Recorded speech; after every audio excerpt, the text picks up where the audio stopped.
தமிழ் அழுவாத தமிழ். ஃப்ரீயா விட்றி. அத்தை பேசினதெல்லாம் நான் பெருசா எடுத்துக்கல அன்பு. அவங்க கோவம் நியாயமானதுதான். ஹேய் லூசாடி நீ? அவங்க தான் அத புரிஞ்சுக்காம பேசுறாங்கன்னா, நீயும் சின்ன புள்ளத்தனமா அழுதுட்டு இருக்க. இல்ல அன்பு.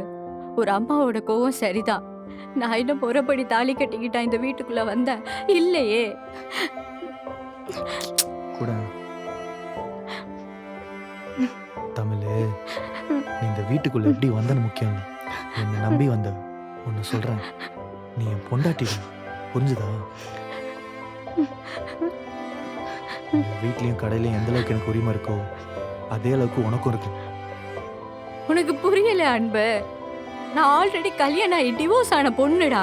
ஒரு டிவோர்ஸிய எந்த மாமியார் தாண்டா ஏத்துப்பாங்க? ஏண்டி, டிவோர்ஸ் ஆனவங்களுக்குலாம் கல்யாணம் நடக்கூடாதா? ஏன் அவங்களுக்குலாம் மனசு இல்லையா என்ன?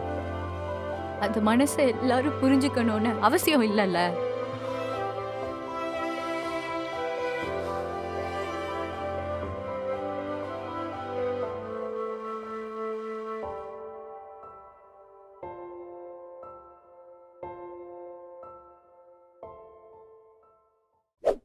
இட்லி கடை உங்க பிரேக் டைம் என்டர்டைன்மெண்ட் சேனலில் காண தவறாதீர்கள்.